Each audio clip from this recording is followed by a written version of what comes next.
Hey everybody, just your friendly neighborhood TA here, just to help you out with some algorithms, your first assigned algorithms under, what is it, week 03 JavaScript, and the folder is 03 algorithms.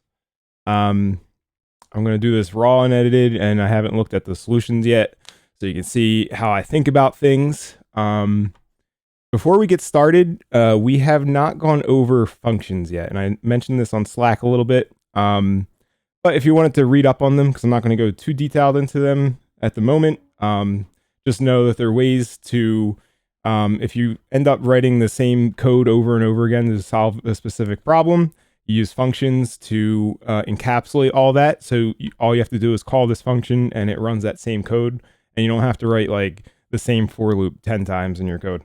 But if you wanted to read up on it, if you go to Google and you just Google JavaScript functions and you scroll down to developer.mozilla, the one that says developer.mozilla.org, functions, and it'll have a nice article and with examples on what functions are. So just very quickly, we have function declarations, which mean the keyword function with a name, and then you have parentheses after that, with some parameters if you have parameters. You also have function expressions. So it's the same thing as declaring a variable. And then you set that equal to a function, because function is what's called a first class function or first class object in JavaScript, something like that. We'll go over it. And then to actually use it, we say you call the function, and you just write the function name with some parentheses, and it'll run the code inside that function. So we'll see a little bit about that here during the algorithms here. When you go into the 03 algorithms, and let me make this a little bit bigger. Let's see how it looks. Okay. Might be too big for me, but you'll have, sorry about that. Hold on one second. Gotta get my gallon of water here so I can talk. I'm an introvert, so I don't talk very much outside of class. I know it's hard to believe. All right, so you will have 3 folders, and they'll give you, each folder contains something called tests. So the way you go about approaching this is you get an unsolved folder. They'll have a JavaScript file that says arithmetic, a directory called test with a JavaScript file that has .test.js at the end. And the way you go about this is you open up this HTML file, and I'll just bring it over here, and it'll give you a whole bunch of tests. So right here we have arithmetic.js. So it'll give you a whole bunch of red, and your goal is to solve all these errors. So if we go into the README for the first one, it says, what do we got to do? You'll be writing code to create functions capable of different arithmetic options. So we want to do 2 + 2 = 5, that type of thing. So in this file, you will be writing, we're going to create 4 functions: add, subtract, multiply, divide. And it returns the result of the 2 parameters that you placed in. They'll be called num1 and num2. So at each step, you should check to see if your functions work properly by opening the HTML file. Functions that pass the test will be denoted with a green check mark. As you can see here, we have red X's everywhere. Oh, that's cool. It gives you like the duration of all the tests. And then the functions that will fail have a red X and an error message. You don't have to worry about all the stuff in this this block here. All you have to do is this is the function that failed, that it's looking for, and that there's a red X under here. So we want to make sure all of this is green by the end of this. So if we go into the test directory and we click on this, we don't have to do anything with this file. I just wanted to show you what it looked like. So let me get the folders out of there. So Chai is just a JavaScript framework that allows you to test things. So they're calling this describe function that takes a string. Is VS Code going to show me what it expects? No. Okay. So it's expecting a string, which is the function name to be called. And and then an anonymous function. This is called an anonymous function that performs some tests. So if it fails, you get this message. So you see here in the red X, it says should add 2 numbers. This is the message. This is where that's defined, and it's got another anonymous function, and it's actually calling this add function that we have to write and getting the results. And we're expecting the result to equal 34 since they have num1 is 10 and num2 is 24. So, and they do that for all 3 here. So let's get into some coding then. So I'm going to open up this. They've already defined the functions for us, so that's great.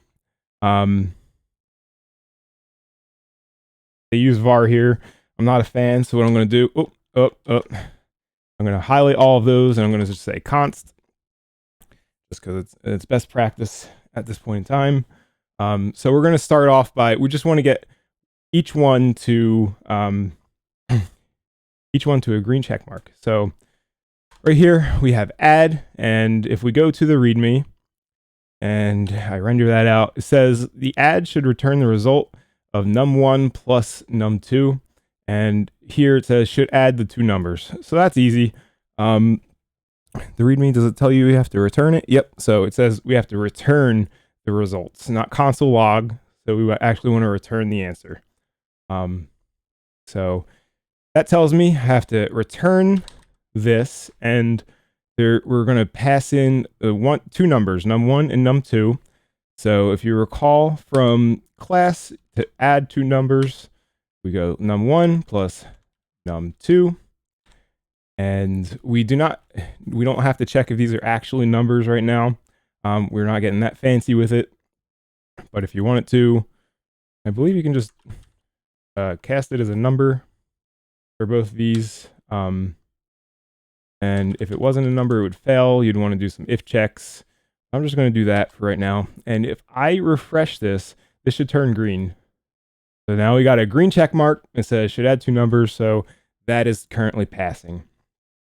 So then we can move to the subtract. I don't think we have to go back to the README at this point because subtract, multiply, and divide, I think we all know what those mean. So we can actually just copy and paste what we have here for the plus and just make this a minus for subtract. So we're going to subtract this. And we're gonna save that, and I'm gonna hit refresh, and now we have 2 green check marks. Everything's going well so far. We got multiply. I will code this out so that we can see it again, and just so you can see that we don't have to actually type number to cast it as a number. I'll just do num1. Multiply is the asterisk here, the star, times num2, and I'll put a little semicolon at the end there. JavaScript adds these as it compiles the code, so you don't have to. I like to do it because a lot of the programming languages that I use require it. So we're going to do that, and now we got 3 green check marks, and now all we have to do is divide. So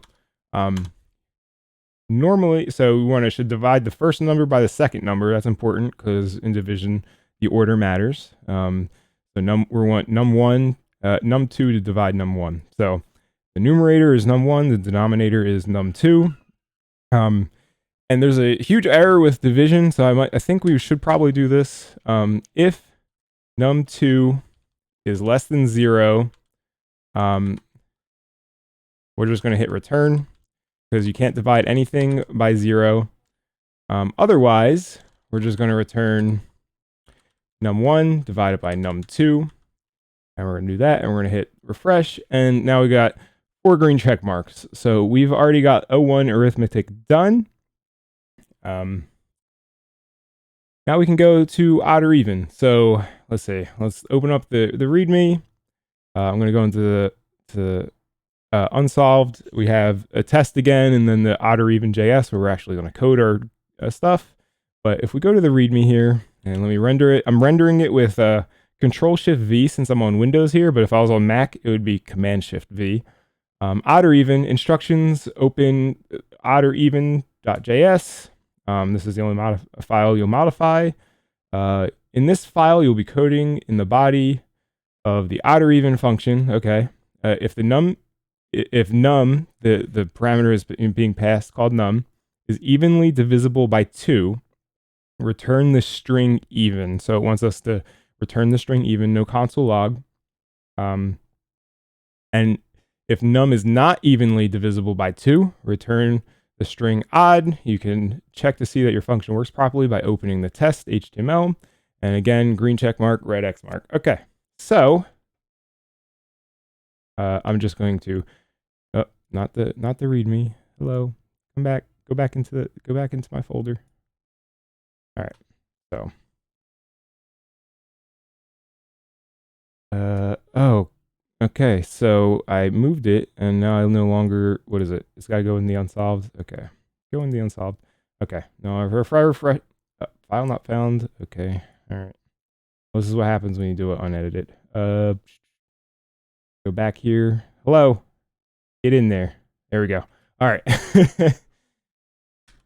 All right. So odd or even should return the string odd if a number is not evenly divisible by 2, and should return the string even if a number is evenly divisible by 2. Okay, so we can do that all in one shot, but if we go to the test just to take a look at what the code is,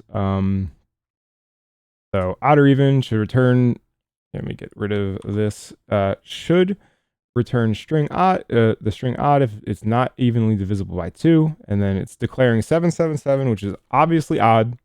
Then it calls odd or even function that we're going to define ourselves into the result, and it should equal to odd. And then again, we have 1002, and that should equal to even. So we want to go back to this. Let me do this, and then odd or even.js.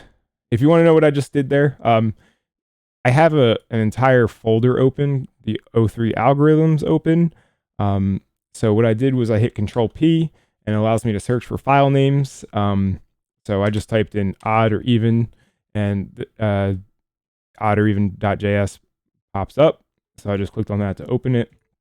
We can close that one. We can close our README and this. So what we want to do, write code to return the string odd if it's the num is an odd number, and return the string even if it is an even number. So you could probably Google this, but if you divide a number by 2 and there's no remainder, it's even, okay? But if there is a remainder, then it's an odd number.